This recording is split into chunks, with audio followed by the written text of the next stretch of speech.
राम सेतु काल्पनिक नहीं, पूर्णतः सत्य, जिसे नासा भी स्वीकार कर चुकी है।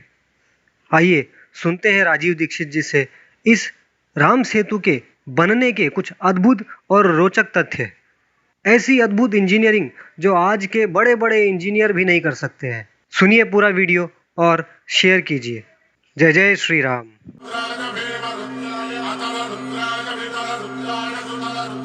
अभी तो आप पहले तो ये मानते थे, मेरे जैसे लोग जो आधुनिक शिक्षा में से पढ़कर निकले हैं, कि ये जो रामचरितमानस है या राम की कथा है, ये सब कल्पना है।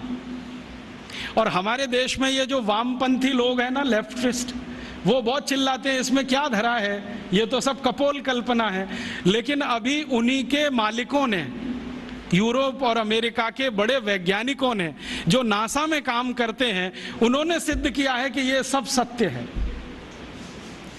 आपको मालूम है, थोड़े दिन पहले नासा ने कुछ फोटोग्राफ्स रिलीज किए और वो फोटोग्राफ्स भारत के भगवान श्री राम के बनाए हुए समुद्र सेतु के बारे में हैं। मेरे पास भी वो आए हैं। मेरा एक दोस्त नासा में काम करता है, उसने कहा मैं तुम्हें भी भेजता हूं। बहुत सुंदर फोटोग्राफ्स हैं, सैटेलाइट से उतारे गए हैं, कैमरे से नहीं। और उन फोटोग्राफ से पता चलता है कि आज से इतने लाख वर्ष पहले श्री राम जी ने लंका जाने के लिए पुल बनाया था। वो पुल आज भी सुरक्षित है। बस इतना ही अंतर है कि पहले वो समुद्र के ऊपर था, अब समुद्र में नीचे है। नीचे कैसे चला गया?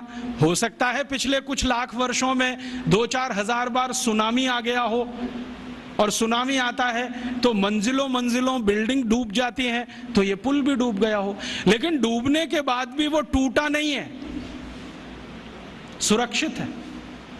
और फोटोग्राफ्स बताते हैं और वो साफ दिख रहा है। मेरे पास दुर्भाग्य है कि एलसीडी प्रोजेक्टर नहीं आपको दिखाता, मेरे लैपटॉप में ये सभी फोटोग्राफ्स हैं। वो बताता है फोटोग्राफ्स की पत्थर है ना, उनको कीलों से जोड़ा गया है। कीले होते हैं, और कीले इस मेटल के हैं जो लाखों साल में भी पानी में रह के क्षरण नहीं हुए। कहीं कहीं पत्थर के बीच में चूना लगाया गया है, वो साफ दिखता है। सीमेंट कहीं नहीं है, क्योंकि सीमेंट था भी नहीं। तो चूने और कीले से जोड़े हुए पत्थर अभी तक सुरक्षित हैं, टूटे नहीं है। और उससे भी बड़ी बात यह है कि उस पूरे पुल पर क्रैक नहीं है, कहीं भी एक क्रैक भी नहीं है।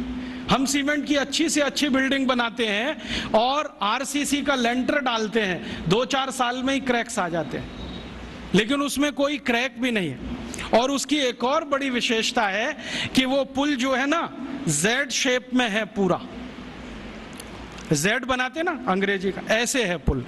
अभी जो पुल बनते हैं वो स्ट्रेट लाइन होती है, एक सीधी रेखा में दीवार खड़ी करते हैं तो डैम बन जाता है, वही पुल जैसा हो जाता है डैम की दीवार। वो जो है ना, ऐसे बनाया गया। क्यों? शायद इसलिए कि समुद्र के पानी का प्रेशर बहुत होता हो, तो उस प्रेशर को इक्वली डिस्ट्रीब्यूट करना हो, तो ये शेप सबसे अच्छा है। क्योंकि इसमें कई दीवार आ जाएंगी, हर दीवार पर प्रेशर डिस्ट्रीब्यूट हो जाएगा, तो उसकी लाइफ बढ़ जाएगी। इतनी अकल हिंदुस्तान के लोगों को आज से 8-8.5 लाख साल पहले थी। और जानते हैं इस पुल का डिजाइनर कौन?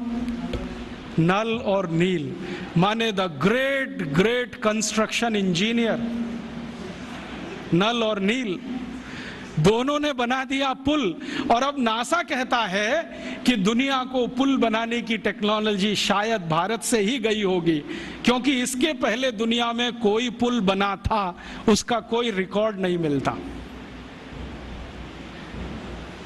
तो अब उस पुल पर से जाकर राम की सेना वापस आई। नल और नील और राम का एक संवाद है रघुवंशम में। नल नील कह रहे हैं कि हम पुल बना देंगे, आप परेशान मत होइए, पत्थर की मदद से बना देंगे। राम पूछ रहे हैं ये समुद्र के पानी में पत्थर तैरेंगे कैसे? उन्होंने कहा वो आपकी चिंता नहीं, हमारी है, क्योंकि हाइड्रोलिक्स हम समझते हैं, आप नहीं समझते। हाँ, वो ऐसे ही बोलते हैं। तो रघुवंशम में तो वो बराबर बात करते हैं। रामचरितमानस में तो सभी पात्र जो है ना, राम को भगवान मानते हैं, इसलिए बात ही नहीं करते। वाल्मीकि रामायण में, कंब रामायण में, रघुवंशम में सभी पात्र बराबर बात कर रहे हैं, क्योंकि वो सहयोगी हैं। तो वो राम को समझा रहे हैं कि इसकी चिंता आप मत करो, हम कर देंगे। राम पूछ रहे हैं तुम्हारे पास तकनीकी क्या है? तो उन्होंने कहा हम पहले नाव डुबोएंगे, पत्थर ले लेके नावों को डुबोएंगे, डूबते डूबते वो ऊपर तक आएगी, तब कंस्ट्रक्शन शुरू करेंगे।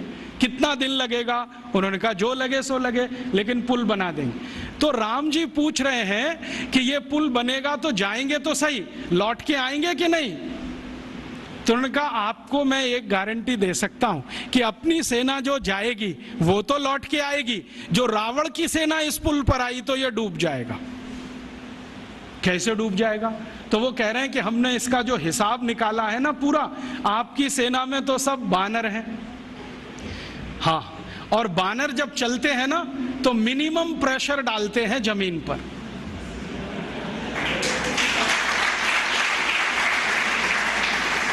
आपने देखा है ना, उनके पंजे भगवान ने कुछ ऐसे बनाए हैं कि उनका जमीन पर पंजे का टिकना बहुत कम दबाव डालता है, और वो ऐसे अद्भुत ऊर्जा के मालिक हैं सब बानर कि जैसे ही पंजा टिका तुरंत जंप कर देते हैं, और वो कंटिन्यू जंप कर सकते हैं।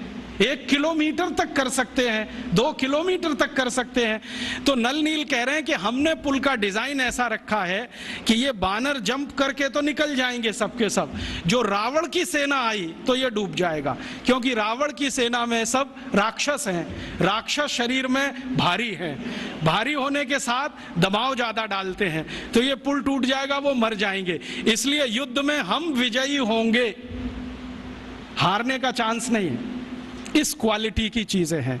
अब ये क्वालिटी किसी देश में आई हो तो मैं मान सकता हूं कि उस पुल को बनाने का मटेरियल उस जमाने में रहा हो, और उस पुल को बनाने वाले जो लोग रहे, नल नील जैसे पता नहीं कितने, उनको और भी बहुत कुछ ज्ञान आता हो।